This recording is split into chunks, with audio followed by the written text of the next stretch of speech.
vocês, quais são as habilidades importantes que a liderança precisa para se tornar antifrágil? Sempre você vai ter dois caminhos, né? O que você tem controle e o que você não tem controle. A pandemia a gente não tem controle. Não adianta ficar lamentando, chorando, o mundo tá assim, vamos aceitar. Todos os cenários têm oportunidade. 90% não é sobre o feedback, é sobre como você vai lidar com o feedback. Eu gosto de aprender de duas formas. Primeiro, entender o que eles estão falando, e a segunda parte é a modelagem, é entender quem tá fazendo melhor que eu, na companhia ou na organização, e modelá-los. Então aquilo ali é dor. Então as primeiras 3, 4, 5 semanas você vai treinar com muita dor. Você tem que confiar naquele processo. Depois de algumas boas semanas sofrendo, o seu corpo entra no eixo. E ele começa a entender que aquilo é o seu novo normal. E aquele novo normal é muito mais forte do que aquele de 7, 8 semanas atrás. Isso tem tudo a ver com a antifragilidade. Fala, garimpeiras e garimpeiros, mais um episódio da RubiCast. Aqui ao meu lado, Matheus Gonzaga, à minha frente, na verdade, né, Matheus? Aqui ao meu lado, Igor Almeida. A gente gostaria muito, antes de dar a palavra para vocês, agradecer a todas as pessoas que têm ouvido os nossos podcasts. Mais um episódio agora no ar. E a gente está muito feliz com esse momento, muito mais à vontade agora, né, Matheusão, né, Igor? E com certeza hoje a gente vai abordar pontos importantes para você que está nos ouvindo na academia, que está nos ouvindo no carro, em qualquer lugar desse mundão, Estados Unidos, Colômbia. A gente viu os primeiros números e ficamos muito felizes. E a nossa meta, né, Matheusão, é chegar, passada a arrebentação, 90% dos podcasts terminam com 50 episódios ou menos. E a nossa meta, a primeira meta da RubiCast é chegar no episódio 50. Esse tá ainda na primeira dezena, mas um episódio com muito conteúdo. Sejam muito bem-vindos. Antes de passar a palavra para vocês, eu gostaria de deixar aqui o agradecimento a todos os ouvintes e a nossa agência digital que nos ajuda nessa construção diariamente, na pessoa da Renata, de todo o time da Roy Lab.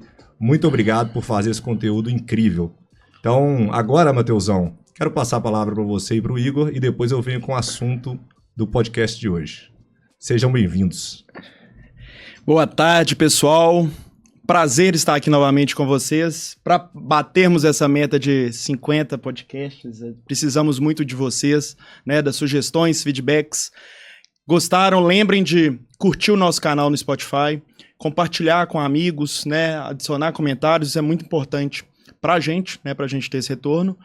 E agradecer mesmo, e vamos com tudo que hoje o assunto é bomba.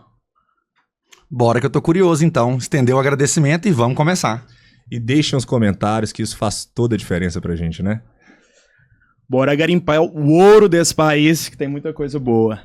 Bom, o assunto de hoje, a gente vai começar a falar sobre antifragilidade.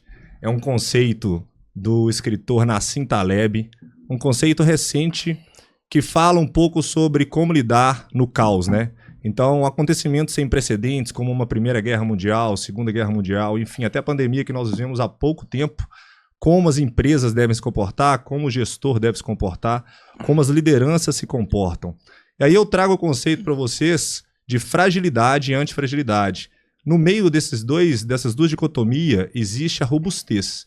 Então, para ficar mais claro, Matheusão e Igor, para quem está nos ouvindo hoje, a fragilidade é quando acontece um evento, um fato, e aquilo se quebra. Empresas que são frágeis, elas vão embora na primeira onda. A robustez é quando a empresa ela consegue permanecer e continua no mesmo lugar depois da onda ou depois do fator ocorrido. E a antifragilidade é quando a empresa ou a liderança ou a gestão conseguem, mesmo no caos, crescer. Então, para isso, você precisa ter uma liderança, uma gestão e uma empresa adaptável, uma empresa que entende os movimentos rápidos. E hoje o nosso assunto desse podcast é falar um pouco sobre antifragilidade. E aí eu começo perguntando para vocês dois. Para vocês, quais são as habilidades importantes que um gestor, que a liderança precisa para se tornar antifrágil? Posso falar? Claro. Eu preciso começar agora a direcionar, né? Que senão fica aquela bola dividida. Para mim, assim, né, o que eu vejo é que inteligência emocional é um dos atributos mais importantes, porque você manter tranquilidade dentro de um cenário de caos, né? Então, sei lá, vou dar alguns exemplos de vida mesmo, assim. Você tá no mar surfando e a maré muda. E a tendência é você logo ali, né, ficar um pouco apavorado. Você tá pulando de paraquedas, o seu primeiro paraquedas não abriu. Todas essas situações, elas te colocam num lugar, né, de muito pânico ou de medo. Onde você conseguir solucioná-las ou atravessá-las e sair daquilo ali ainda mais calmo, mais forte, mais tranquilo, exige de você muita inteligência emocional para fazer a leitura, respirar fundo, não deixar o seu batimento cardíaco, né, te desestabilizar ali, para que você consiga ler todo o cenário, e a leitura do cenário ela é fundamental para você sair daquela situação, né, daquele problema. Então eu acho que a inteligência emocional, a calma, ela é, para mim, né, a principal característica para um empresário e que o empresário vai desenvolvendo se tornar antifrágil ou lidar com situações de antifragilidade. Aí. Legal. E você, Igão? Vou trazer um cenário real. Você falou de pandemia, eu lembrei de um caso bem interessante para estar respondendo isso baseado. A gente tem um chefe mineiro, o Léo Paixão, pertinho aqui da gente, que na pandemia, né, então com a pandemia todos os estabelecimentos, restaurantes fecharam. E o que ele fez na época? Todo mundo em casa, ele começou a fazer lives, né, então as pessoas estavam em casa, então ele começou a ensinar. E aí ele viu uma oportunidade de estar fazendo kits com ingredientes, comida, enfim, com algumas coisas que davam benefício a algumas lives exclusivas. E nessa oportunidade ele conseguiu realocar todo o time dele, então ele tem alguns restaurantes em Belo Horizonte, inclusive os garçons, para ajudar nessa logística. E escutei dele também que ele contratou mais pessoas ainda. Então tinha muita gente desempregada, ele conseguiu contratar. Ou seja, foi uma época que ele faturou mais do que uma época sem pandemia, sendo dono de restaurante. E provavelmente construiu ainda um outro canal, né? Fortaleceu a presença digital dele ali, né? Naquele ambiente que ficou muito importante no período de pandemia. Exatamente. Então por que eu trouxe esse caso? Esse caso já traz algumas características, né, de antifragilidade. Em um outro pensamento, acho que é muito importante dentro disso também, né? Um pensamento estoico, que sempre você vai ter dois caminhos, né? O que você tem controle e o que você não tem controle. Né? A pandemia a gente não tem controle, mas o que ele fez, as decisões que ele tomou, estava sobre o rumo dele. Então muitas vezes não adianta ficar lamentando, chorando, o mundo está assim, vamos aceitar. Todos os cenários têm oportunidade, ele conseguiu provar com isso. Então quais são as características ali que eu entendo, né, que no caso dele ele teve? Né? Acho que muita inteligência emocional para entender o cenário. A partir do momento que você tem inteligência emocional, você consegue fazer uma leitura de oportunidades. Teve criatividade, sabedoria e algo que é muito importante, que é a ação, né? Ele fez, tentou, né? Então o que ele podia fazer diante da pandemia? Então ele tentou, foi entendendo ali, viu oportunidade dentro de outra oportunidade. Então acho que trazendo esse exemplo, né, até do conceito que você trouxe, eu acho que na prática para o mundo que a gente está vivendo hoje é muito dentro disso. Legal. Eu vou até pegar essa fala sua, Igão, e trazer um outro ponto antes da gente entrar na parte de vulnerabilidade, porque eu acho que quando a gente fala de antifragilidade, a gente precisa falar um pouco de vulnerabilidade também, né? Falar para o ouvinte que está nos ouvindo agora, com certeza atento aí na nossa conversa, antifragilidade, muitas vezes, é você abrir outros canais, né? Então, se você que está nos ouvindo só tem um canal, só uma frente, só uma forma de renda, isso também é se tornar frágil. Porque a gente já escutou, né, Matheus? Uma amiga nossa disse uma vez que ela era diretora e a partir do momento que ela já não estava mais naquela cadeira, ela não se tornou diretora mais e ali ela estava procurando uma vaga, um emprego. Então o que a gente vê muito acontecendo são profissionais que estão acomodados numa cadeira, obviamente com uma remuneração satisfatória, mas não olha para frente pensando em outras frentes. Então, antifragilidade também, na pauta econômica, é você ter várias frentes de negócio e saber que se uma dessas faltar, você tem outras frentes para trabalhar. Mas, obviamente, que isso também vem com um processo de conhecimento, vem com um processo com o tempo, porque a gente sabe o quão difícil é empreender e essa pauta que a gente está trazendo aqui é justamente para ajudar quem quer empreender, para ajudar quem quer crescer na carreira. E aí, vindo para essa parte de vulnerabilidade que eu queria trazer para vocês, para ser antifrágil, você precisa ser vulnerável, né? E na carreira de vocês, como vocês lidam com a vulnerabilidade e como que vocês evoluem para se tornar um profissional melhor e mais antifrágil?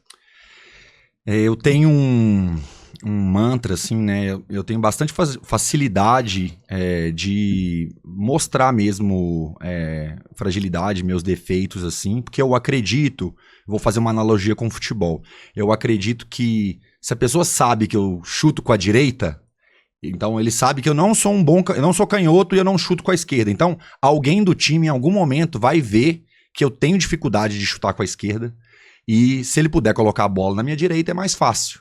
Então, quando a gente compartilha a visão daquilo que a gente é bom e daquilo que a gente é ruim, eu facilito o trabalho da pessoa que trabalha comigo, que lida comigo. Então, poxa, eu não sou bom nisso. Cara, o Matheus não é bom nisso. Eu não vou nem delegar essa tarefa para ele. Ou eu vou recorrer a outra pessoa para me ajudar com isso. Ou eu vou acompanhar mais de perto, já que ele está executando aquela função. Matheusão, posso explorar um pouquinho mais dessa fala sua? Claro. No dia a dia, como que você pratica isso com o seu time? Eu tento sempre entrar numa reunião de projetos ou de tarefas e ser claro. Olha, pessoal, a gente trabalha muito com Kanban, né? Com metodologia ágil. Então, tem uma tarefa ali que é uma tarefa, de repente, financeira, que não é uma área de expertise minha. Então eu falo, tem alguém melhor para poder fazer essa tarefa? Ou uma tarefa, de repente, que lida com uma situação mais organizacional. Cara, precisa cadastrar essa informação no sistema. Tem alguém que é mais organizado e que tem uma visão didática um pouco melhor para poder fazer isso do que eu? Tem alguém que pode fazer essa função, que vai executar melhor do que eu? Então eu sempre tento olhar ali para o contexto, entender se eu sou a melhor recurso para fazer aquela tarefa ou não. E a partir dali eu tento direcionar, né, ou sugerir, ou acordar com as pessoas que estão ali para a gente poder usar o melhor que cada um tem dentro de uma tarefa. Mas o fato de eu reconhecer e externalizar essa minha fragilidade, né, essa minha fraqueza, é super importante para lidar com naturalidade. E todo mundo entender ao redor que ninguém é super-homem, né? Ninguém precisa saber tudo. E tá tudo bem se a pessoa também me recorrer a um pedido de ajuda. Falar, não sou bom em marketing, você pode me ajudar? Por que não, né? Legal, legal. Igão, eu vou mudar a pergunta e eu também quero opinar logo depois de você, porque eu acho que eu tenho muito a agregar nesse ponto de vulnerabilidade. Como que você se sente quando você se torna vulnerável? Normalmente, quando você está nessa situação, Igão? Cara, acho que não muito diferente. Quando a gente está vulnerável, a gente fica receoso, né? Gera medo. Mas o que eu tento, na verdade, fazer para melhorar ou não ficar com sentimento negativo é justamente ter alguma ação, né? Então, a partir do momento que você tem ação, você vai ter algum resultado. Pode ser positivo ou negativo. Se for negativo, você aprendeu. E tá tudo bem, você teve aquela experiência, você criou naturalmente uma casca, né? Se for positivo, muito bem, né? Conseguir lidar de uma forma legal. E aí eu acho que antes disso, né, até na primeira pergunta, acho que como que a gente, indiretamente, acho que muitas das pessoas fazem isso, mas que a gente não percebe pra gente criar uma casca, um certo conhecimento inconsciente. É aprender com os outros.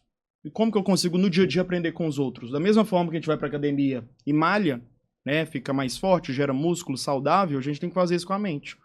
Então o que eu busco fazer? Todos os dias, malhar a mente.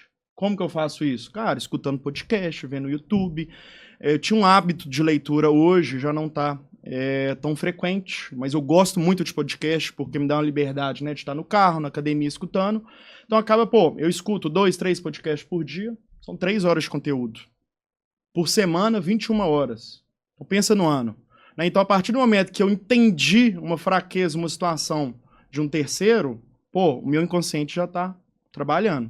Né? Então, acho que muito dentro disso, e é o que você joga para dentro do seu inconsciente mesmo. Porque até quando você está dormindo, às vezes a gente resolve algum problema. Isso rola direto comigo, mas é por quê? Porque eu estou alimentando ele.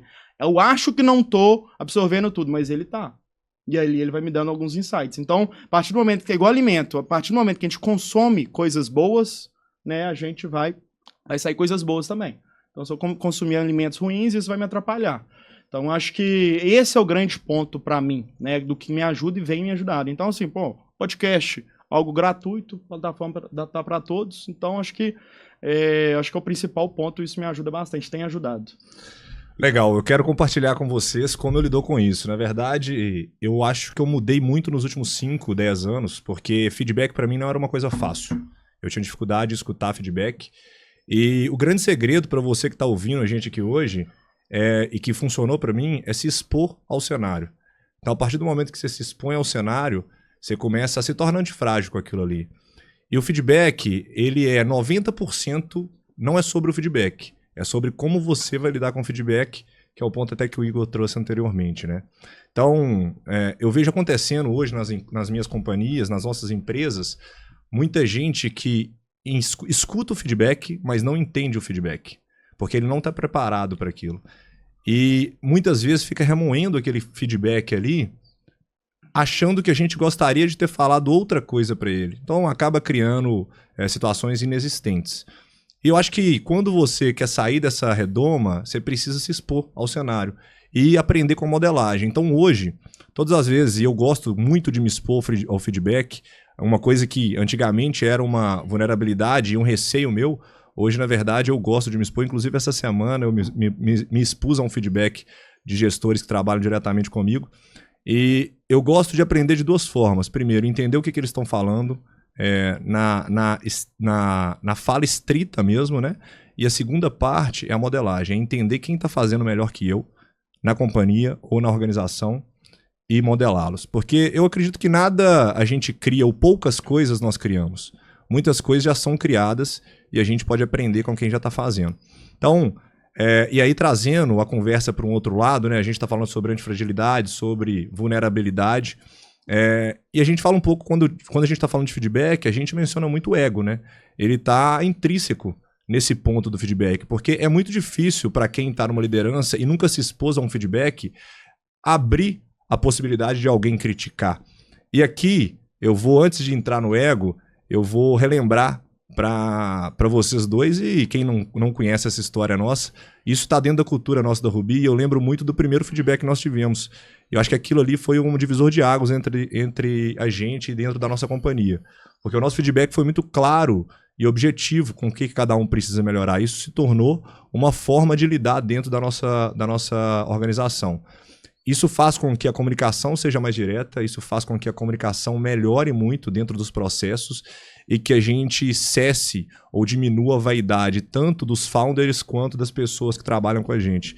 Então, quando você sabe lidar com feedback, sabe lidar com essa vulnerabilidade, a companhia, a PJ, as pessoas que estão ali só tendem a ganhar. E aí, falando um pouco do ego, porque não tem como a gente falar que o profissional ele não é egocêntrico, ele é sim. Obviamente que tem profissionais com maior ego, tem profissionais com menores egos, mas todos nós temos um ego, né? E o ego é um controle diário que a gente precisa ter, porque normalmente dentro de uma companhia, dentro de uma organização, quanto mais você cresce, mais acesso você tem, mais vaidade vai crescendo junto com a companhia, junto com a sua cadeira. E se você deixar o ego tomar conta, é bem provável que você perde o time, perde a liderança. Tem uma frase que diz que o exemplo, ele arrasta e a palavra, ela convence, né? Então, eu queria entender de vocês, quando vocês sentaram nas cadeiras de liderança da empresa, qual que foi o primeiro ato que vocês tomaram para que aquelas pessoas que vocês almoçavam junto no bandejão, ou então que eram liderados igual vocês, começaram a ver vocês como líder. Qual foi a primeira decisão que vocês tomaram para não acontecer essa distância entre liderança e liderados? Mateusão, com você.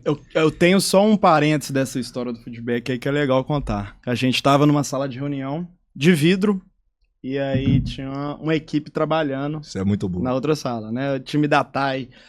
E aí a gente deu um feedback, né? Teve uma sessão de feedback bem legal, bem dura um pro outro, né? Acho que a gente se gosta, então o feedback... Sem massagem. Acho que vem muito pra agregar mesmo e pegar nas dores ali o que a outra pessoa tem que melhorar. E todo mundo tem que melhorar em algo. Então, assim, acho que a expressão não verbal nossa ali tava bem intensa, né? E o pessoal assistindo de camarote. E quando acabou a reunião, né, essa sessão de feedback, a gente saiu, parece que sim, virou a chave, a gente já tava amigo. Aí ela olhou pra gente assim, não tô acreditando, vocês estavam se matando. Há 1 minuto atrás, o que aconteceu? Vocês saíram da sala, parece que vocês voltaram a ser amigo de anos e tá tudo bem, vão tomar uma, tá tudo certo. Então, acho que isso é muito interessante também, que é a maturidade de dar o feedback e saber receber. Ô, Igão, você acabou de levantar a bola pro Matheus pra falar um pouquinho sobre o Sara. O que é o Sara, Matheusão? Cara, você leu minha mente. Então, Primeiro eu vou mandar um beijo pra Tainara, né? Que é a pessoa que tava na sala e viu essa cena toda, e ela deve estar ouvindo a gente, então um beijo pra ela. Cara, duas coisas, né? Sobre a pergunta que você fez. Como que eu fiz quando eu sentei na minha primeira cadeira de liderança? Eu trabalhava na Coca-Cola e era uma equipe que tinha mais ou menos umas 10 a 12 pessoas e eu me tornei ali o líder daquela área. E, de fato, assim, eu ainda não tinha feito nenhum treinamento de liderança, né? Até então minhas posições tinham sido posições de analista e eu fui ocupar essa primeira função de liderança. E eu não sabia muito como que eu ia lidar com os meus pares, porque até então eles eram meus pares, e no dia pra noite, né, eu acordei numa segunda-feira, eu era o coordenador da área, eu já não era mais par delas, então eu tive que colocar pra eles que pra mim ia ser um desafio e que eu ia precisar da ajuda deles. Então eu já me coloquei num lugar de fragilidade desde o primeiro dia. Quando eu sentei na cadeira de coordenador, eu falei, pessoal, cara, liderar essa área vai ser um desafio. E eu não vou conseguir se vocês não me ajudarem, se vocês não entenderem que eu sou o colega de vocês, como eu sempre fui. Então, assim, eu não tô aqui pra ajudar ou prejudicar ninguém. Eu tô aqui pra cumprir meu trabalho.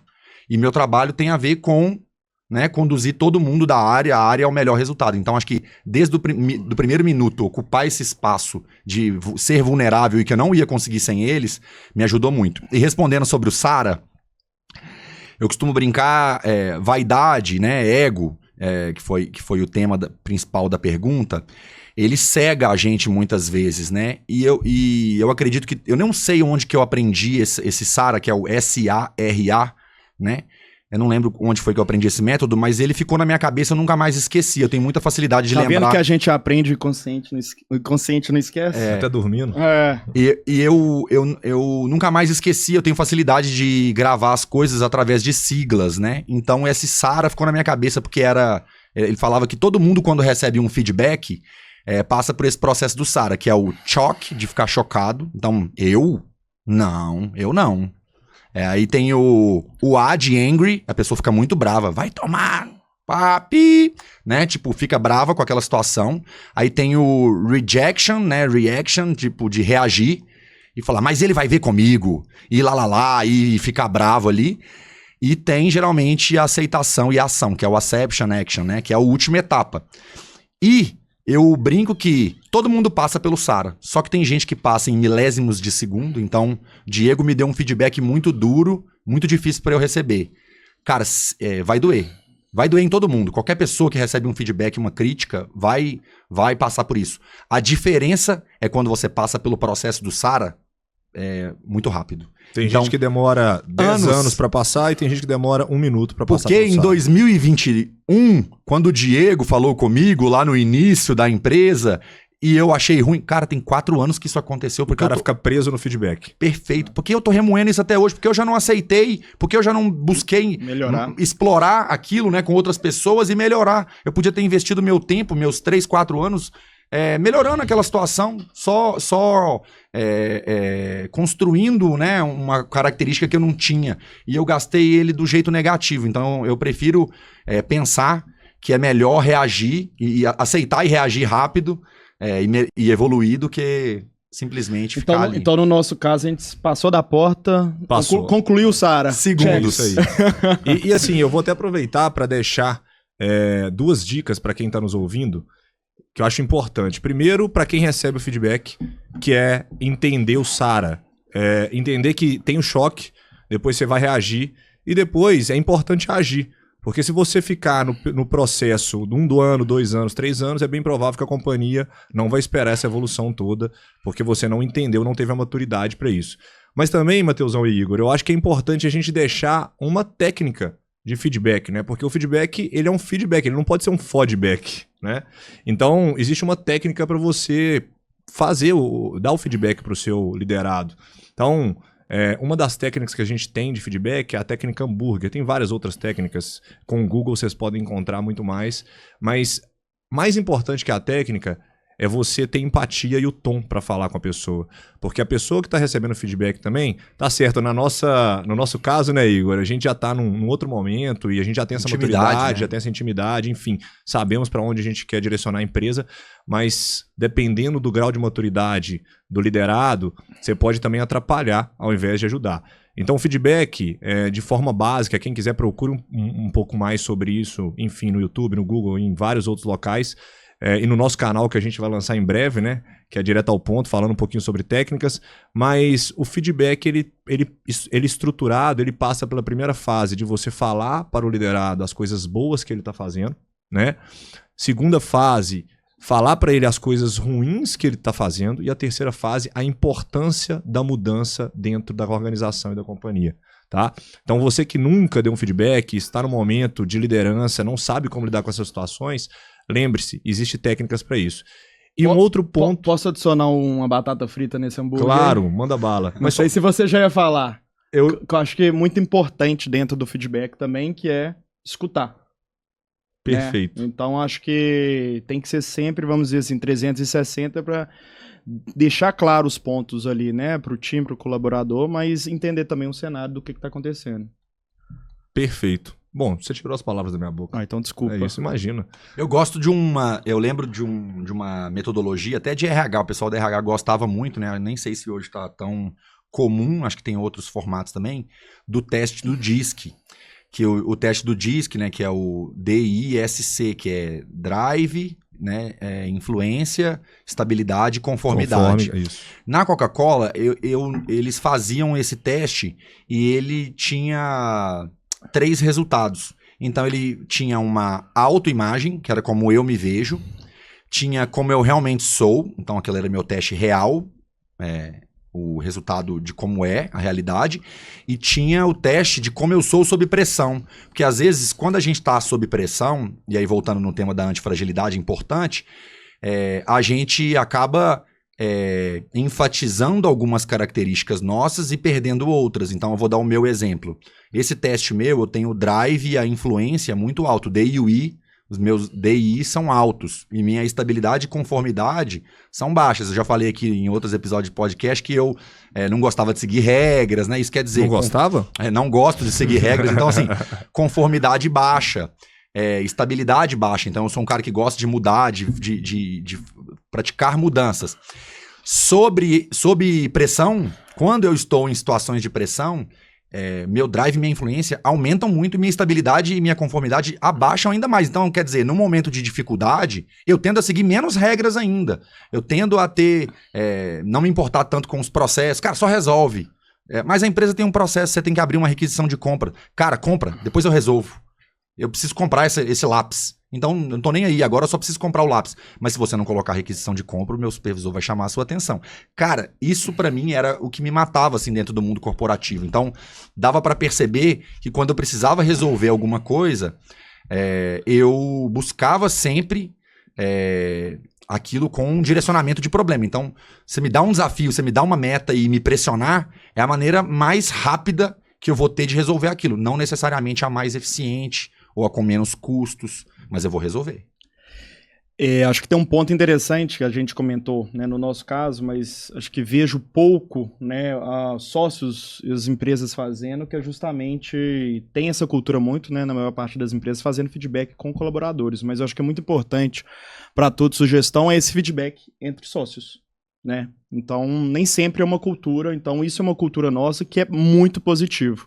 Tem um caso bem legal também, nós temos uma contabilidade médica e tem um sócio que fica em São Paulo, ele é responsável pela contabilidade, Rogério, pessoa sensacional, e no caso a gente foi fazer uma agenda lá em São Paulo no escritório de lá, eu e o Felipe, o gestor do nosso time, já tinha, né, marcado essa agenda com o Rogério, chegou lá, coincidiu de ser nos últimos dias de imposto de renda, que é uma loucura para contador. Chegando lá, várias pautas para tratar, e nós estamos de manhã lá, eu tô vendo ele saindo, voltando da sala.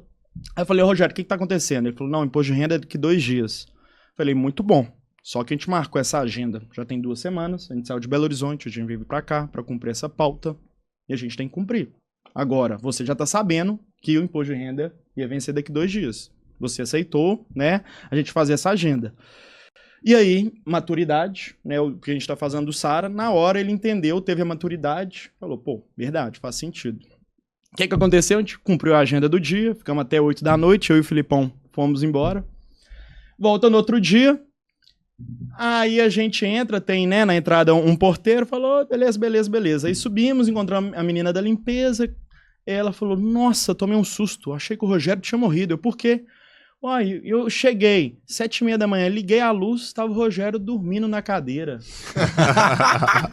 Eu, como assim? Aí a gente entrou na sala dele, ele já tinha acordado, né, com ela, tava no banheiro, saiu. Impecável, de terninho, do mesmo terno do dia. Ou seja, ele cumpriu a nossa agenda até as 8 e fez o que tinha que fazer das 8 até 4, 5 da manhã e dormiu 3 horas sentado na cadeira e com o pé. Eu falei, aí eu me senti até culpado.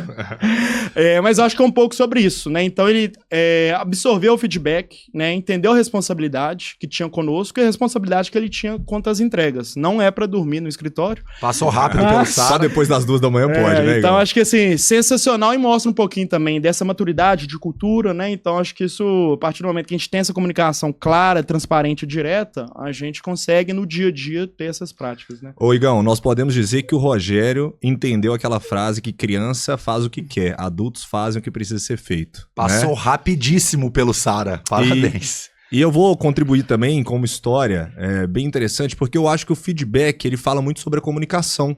E o Igor falou uma coisa muito interessante, que é você dar o feedback e comunicar bem com seus sócios.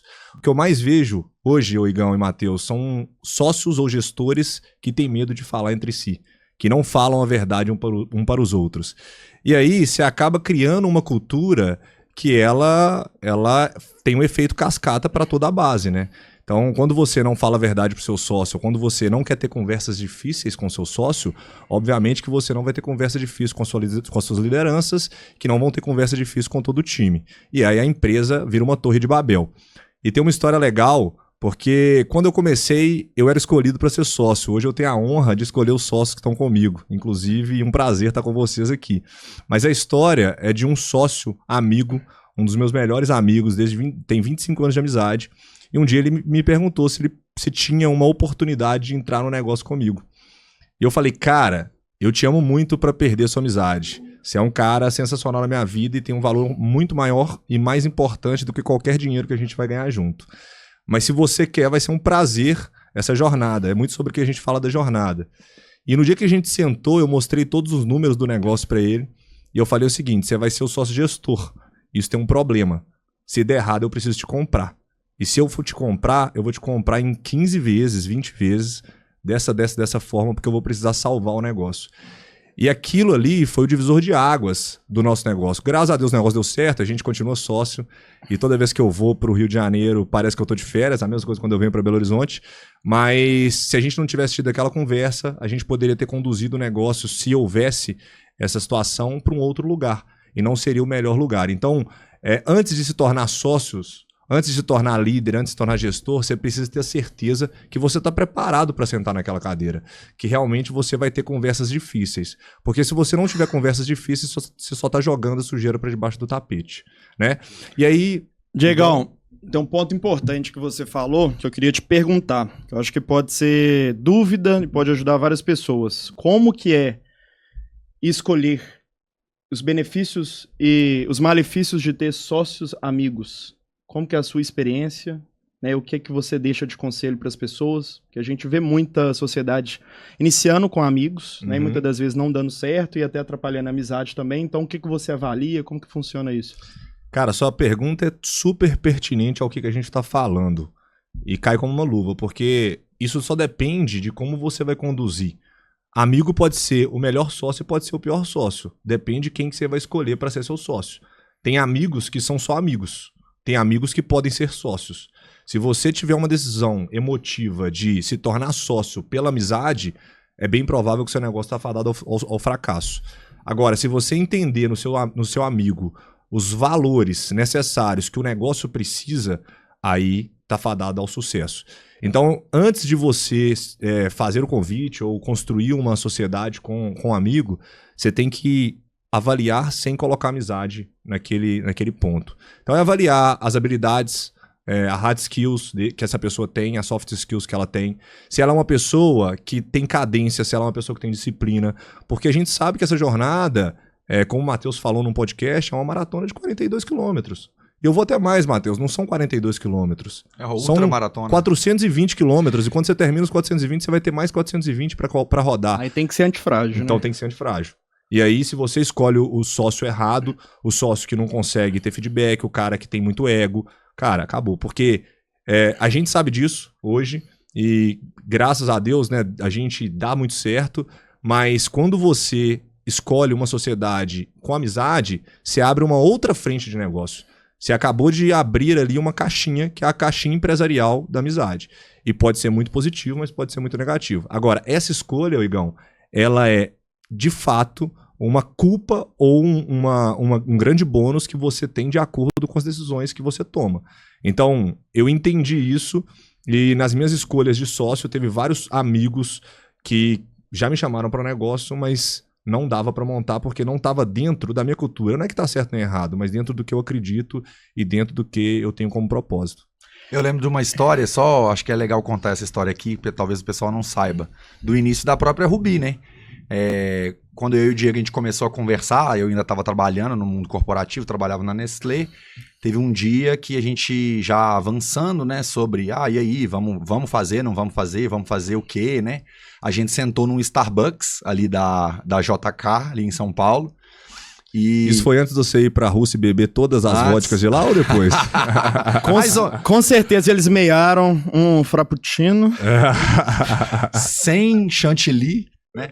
Mas a gente sentou ali naquele Starbucks e naquele dia a gente falou assim, cara, vamos pensar tudo o que pode dar errado. E aí a gente falou sobre todas as possibilidades de dar errado e a gente trocou um guardanapo lá, falou assim, toma aqui um guardanapo, escreve quais são os seus valores de vida que você não abre mão.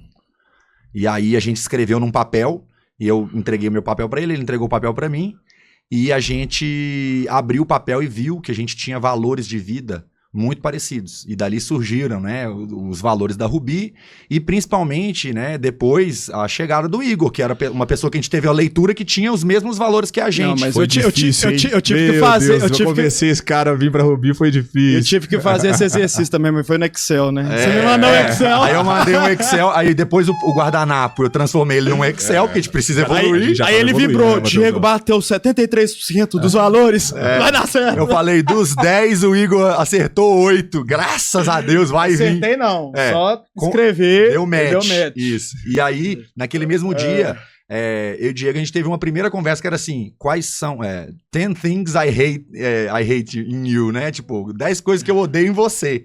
Então, ele falou tudo que ele falou, Matheus, isso aqui é uma parada que me incomoda em você. E eu falei tudo que me incomodava nele e a partir daquele momento a gente entendeu que a gente tava num marco zero para poder começar, né? Então, essa conversa aconteceu muito antes de virar um CNPJ. E assim, antes do Igão falar, Igão, até desculpa te cortar, mas como é poderoso isso que a gente tá falando, né? Porque as pessoas, elas tendem a romantizar demais a jornada e romantizar demais o empreendedorismo. E não é isso. Na verdade, para você, eu não acredito que você chegou no sucesso, eu acho que o sucesso ele é a jornada, mas para você construir, chegar em alguns objetivos iniciais de uma empresa, cara, você vai ter que falar muito mais coisa difícil do que você imagina. Então, se você, no começo, já não fala, na hora que o... Vou falar no português claro, na hora que o pau começar a quebrar, acabou. Você não vai falar e é bem provável que a empresa vai para um outro lugar que você não quer que ela vá. Fala, Igão. Exercícios práticos para quem tem sócio fazer. Depois conte pra gente como que foi, mas eu acho que é bem saudável ter essas rodadas, né? Falando de antifragilidade, eu acho que tem um ponto interessante que o Matheus pode agregar. Como que você lida, né, com a antifragilidade nas suas corridas, né, nas suas provas de Ironman, né, que eu vejo que é algo que, de fato, a gente tem que ter muita resiliência, que eu acho que passa da resiliência física dos treinamentos. Então, como que você consegue fazer essa associação quando você está executando as provas ou se preparando para as provas? Vou ficar mais 2 horas falando sobre esporte aqui, viu? Sessão prova. Brincadeira. Assim, Para mim, o esporte é o esporte de endurance, né, que é o que eu pratico, correr maratona, fazer meio Ironman, é um excelente exemplo para antifragilidade. Por quê? Durante o treino, durante o processo, cara, você vai ter que lidar com muita dor. Então, quando você começa um ciclo de treinos para uma maratona, seu corpo não está acostumado com o nível, né, de exigência que você vai tirar dele ali. Então, os treinos começam a aumentar muito a carga, o volume. Então, você começa a correr 10, 20, 30 e aí vai subindo esse volume, o número de horas que você passa em cima da bicicleta ou nadando, aumenta muito. E aquilo ali não tem benefício imediato. Então, aquilo ali é dor. Então, as primeiras 3, 4, 5 semanas, você vai treinar com muita dor. E não tem o glamour da prova. O treino, muitas vezes, é solitário. E aí, você tem que confiar naquele processo e entender que daqui a 6, 7, 8 semanas seu corpo vai responder. E aí, magicamente, eu fico até arrepiado, magicamente, depois de um tempo, algumas boas semanas sofrendo, o seu corpo entra no eixo. E ele começa a entender que aquilo é o seu novo, que aquilo é o seu novo normal. E aquele novo normal é muito mais forte do que aquele de 7, 8 semanas atrás. Isso tem tudo a ver com a antifragilidade, né? Os ouvintes estão pensando com certeza, magicamente, contém ironia, né? É depois de muito trabalho que isso acontece. Exato, não é né? magicamente, né? Você treinou muito, você treinou ali 10, 12, 13 horas por semana, então... E todo mundo pode ter um novo normal.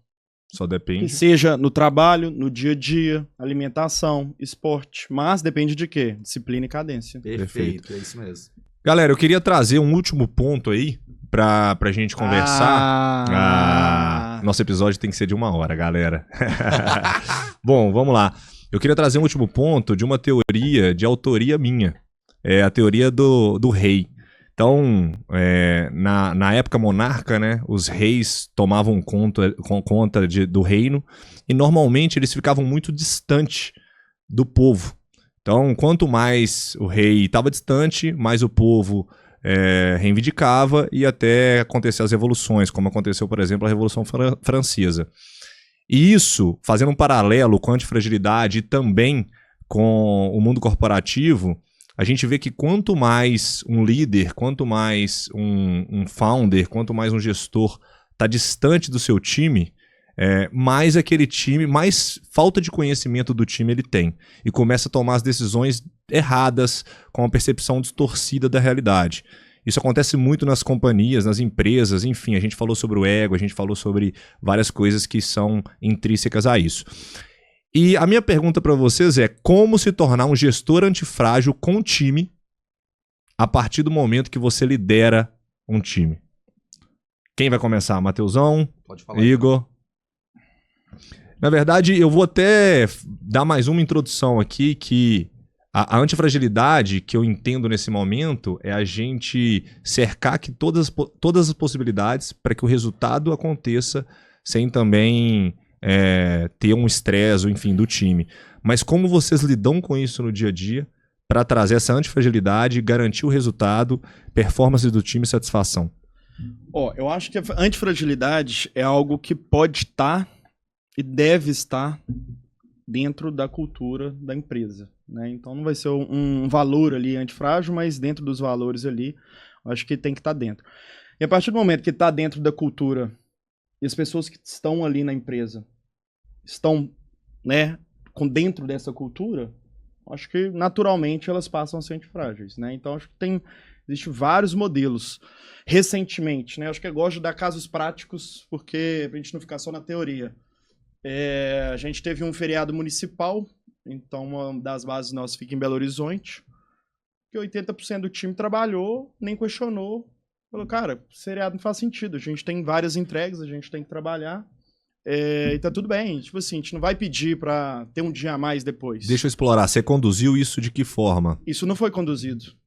Foi Isso estava intrínseco. enraizado, Perfeito. exatamente. Então acho que a antifragilidade não tem que ser conduzida, tem que estar enraizada. Praticada, né? Ou seja, num cenário que pode acontecer econômico, que a gente não tem controle, as pessoas, o time já está mais preparado para lidar, enxergar quando acontecer, né? Então, acho que é um pouco disso. Então, é plantar isso, né, dentro dos valores, dos exemplos, né, do dia a dia, da interação com o time, né, de não estar tão distante. E o exemplo lidera, então a partir do momento que você é assim, respira isso, querendo ou não, as pessoas vão pegando também. Então acho que é um pouco sobre isso, é um passo atrás, não tem que ficar conduzindo, né? Acho que tem que estar enraizado. Perfeito. Mateusão, vou mudar a pergunta. Ou você quer Muda. responder essa e eu vou pra outra? Não, eu ia falar sobre rituais. Eu Perfeito. concordo com o Igor que fazer parte da cultura é a forma mais fácil e o jeito mais fácil de você, né, transformar isso em cultura é você criar dentro dos rituais de uma equipe, né, os momentos em que todo mundo vai estar junto, vai estar próximo e que aquilo ali vai ser compartilhado, conversado. Então, os rituais, para mim, é uma parte muito importante de perpetuar e estar próximo do time e evitar que esse tipo de distanciamento da realeza aconteça. Ritual de chicote do rei? Brincadeira, hein?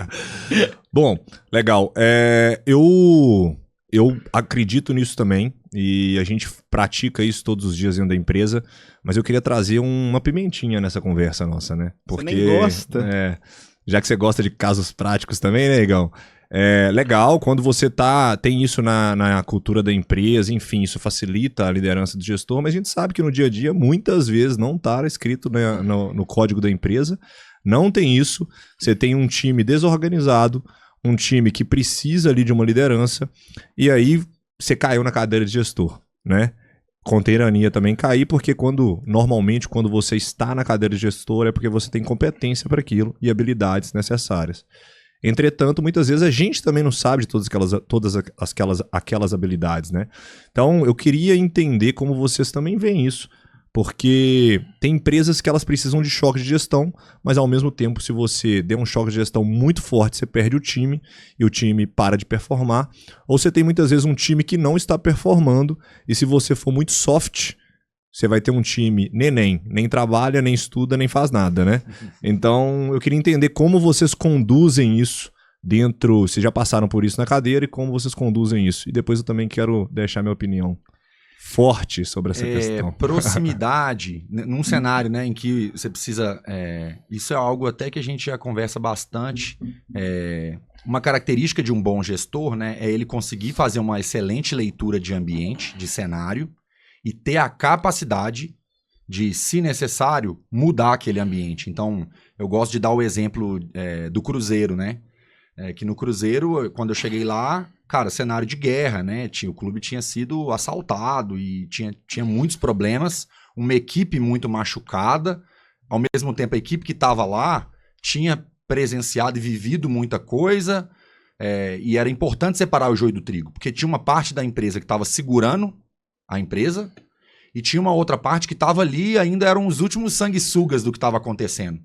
Então a gente precisava rapidamente fazer a leitura do cenário e propor mudança, ser capaz de mudar o modus operandi que tinha levado aquela empresa, né, o clube, até aquela situação. Então, quando você tenta fazer isso com distanciamento, você tem muita dificuldade de identificar o que realmente precisa ser feito. Então, o ideal é você estar muito próximo. Então, logo que eu cheguei, eu quis me aproximar muito do time. Existia uma sala para o cargo que eu ocupava lá. Eu nunca sentei na cadeira daquela sala, sempre quis sentar no meio de todo mundo, porque ali era a forma mais fácil de eu me tornar acessível e de conseguir observar tudo o que estava acontecendo, quem eram as pessoas, o que elas estavam fazendo, e quase que microgerenciar um pouquinho ali daquela rotina no início, para aquilo me dar subsídio de conseguir, né, entender que movimentos eu precisaria fazer. Então, quem eram as laranjas podres que a gente precisaria fazer movimentos, onde estavam as maiores alavancas de resultado, e até com que eu tivesse uma liberdade, que a gente falou no início, né, do podcast, uma vulnerabilidade para o time se sentir à vontade de me contar aquilo que eu precisava saber para poder fazer as mudanças necessárias. Então, foi assim que eu lidei nessa situação de extrema crise, que eu precisei mudar uma equipe muito rápido. Eu acho que a proximidade e essa vulnerabilidade, essa ausência de ego foi o que me ajudou a conseguir entender um cenário mais rápido. Sensacional, Mateusão. E aí, Igão, e você? Como que você trabalha nesse ponto? Cara, você é rápido e direto. Acho que é leitura de contexto, cenário e, de novo, trazer analogia, né? A gente é o país do futebol. Quando a gente tem um técnico, você tem alguns atletas que não performam bem. Quando você muda, o cara destaca. Ou seja, quando muda o ambiente, quando você entende o cenário, entende o que é o ponto forte da pessoa, muitas das vezes ela pode estar fazendo uma coisa que não gosta, né? Então, acho que primeiro ponto é entender o cenário. E às vezes, de fato, aquele jogador ali não cabe dentro do time, né? Mas muitas das vezes é você entender o contexto e ajeitar. Então, acho que assim, o primeiro ponto é fazer nada. Entender o contexto, respirar, né? Porque tá ruim, vou chegar e mandar todo mundo embora? Não. Né? Então, o que tá acontecendo? Vamos entender, deixa eu respirar, e aí você vai mudando as peças e vai, né? Muitas das vezes as pessoas ali podem ser brilhantes, então o Ronaldinho Gaúcho pode performar muito mal no time, como ser craque no outro. Ele tem técnica, o que vai mudar é o quê? A motivação. Legal, legal. Bom, eu também vou deixar para os ouvintes que estão nos assistindo aí hoje uma história. Na verdade, eu acredito muito, e aí, Matheus, muito dentro da sua linha, que essa aproximação com o time é a grande diferença. Então, e o que o Igor falou também, né? Quando você consegue entender a dor do seu liderado, é bem mais fácil você ajustar o processo e o que precisa. Então, muitas vezes, quando você entra numa cadeira, enfim, quando você está empreendendo, você precisa tomar decisões estratégicas e essas decisões vão levar a empresa, ou vão levar o grupo, né, que você está liderando para um outro patamar ou para outro nível, mas ao mesmo tempo você tem que olhar para eles e ser um deles. E a gente vê isso muitas vezes não acontecendo. Então, o momento que você precisa escutar o seu liderado, muitas vezes é almoçando junto com ele, tomando um café com ele ou indo para um happy hour ali no final, para entender basicamente o que está acontecendo na organização e poder fazer essa mudança. E por fim, eu acho que nada é mais poderoso do que o exemplo. Então, a partir do momento que você faz parte do grupo e você atua junto com o grupo, você se torna um deles. Então, para quem está nessa cadeira de gestão, para quem está empreendendo, empreender não é um ato único, é um ato em conjunto. E quando você empreende em conjunto, você cuida das pessoas e as pessoas vão cuidar dessa empresa. Bom, a gente tá indo pro final, né? Na verdade, eu vou deixar, antes de perguntar para vocês qual que é a frase ou o livro que vocês vão deixar aí como conceito pra galera. O meu já tá bem claro, né? Eu vou pedir para quem tá nos ouvindo para ativar o sininho aí, galera, porque é muito importante pra gente deixar um comentário, um feedback sobre esse episódio de hoje e agradecer a todos vocês mais uma vez pela audiência. Matheusão, livro, música ou frase? Você vai de que hoje? Eu vou de frase. Deixa eu pensar aqui. Perfeito. Fui então, pego de surpresa. Eu vou de livro. Qual é o livro, Vou Igão? aproveitar o tema. Não há dia fácil. De quem? Jaleiro? Não. Esse também não, você Essa pode me dar de presente. Essa é a história dos Navy SEALs dos Estados Unidos. Foi escrito por um deles. Que eles falam da operação que eles fizeram no Afeganistão para pegar e capturar o Osama. Perfeito. Bem legal. E aí fala muito sobre preparação, principalmente. 70% do livro é sobre preparação e depois execução. E ainda eles tiveram que ser antifrágeis, porque não foi da forma que eles planejaram. Mas deu certo. Legal.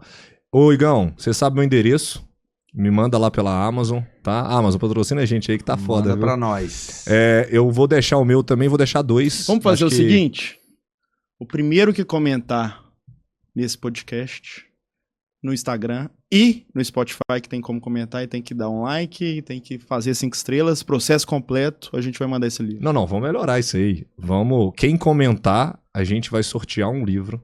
Quem tiver, depois do episódio, até 48 horas, comentar e indicar um amigo, a gente sorteia o livro pra quem comentar. Vamos fazer melhor. O primeiro que fizer isso tudo ganha. E o outro a gente sorteia. Perfeito. Então são 2. O próximo episódio vai ser sobre técnica de negociação com esses dois aqui. Bom, já que são 2 pessoas que vão ganhar o livro... 2 não, 4, né, Matheus? Porque o Igor vai dar um livro pra mim. Na verdade, a regra dos likes aí o Matheus vai explicar que é muito complexo. O homem que sabe. Eu vou deixar 2 indicações hoje de livro. Uma é sobre o conceito que a gente abordou nesse episódio, que é o livro Antifragilidade do Nassim Taleb. E o outro livro para quem quer evoluir, tá na cadeira de gestão, de empreendedorismo, enfim, lideranças no geral. Um livro simples, fácil de leitura, que chama O Gerente Minuto. Tem bastante prática de como conduzir um time no dia a dia. Livro que mudou o nome, que virou Diego Minuto. E aí, Matheusão? Quando vocês falavam, eu pensei muito aqui, lembrei de um livro que eu gosto pra caramba, que me ajuda muito a construir a parte de branding e de marca, no meu trabalho do dia a dia, Comece pelo Porquê, do Simon Sinek. Legal. Esse Fala muito bom. sobre propósito. Bacana. Garimpeiras, garimpeiros, mais um episódio. Muito obrigado. Voltamos em breve. Valeu, galera. Obrigado. Bora garimpar!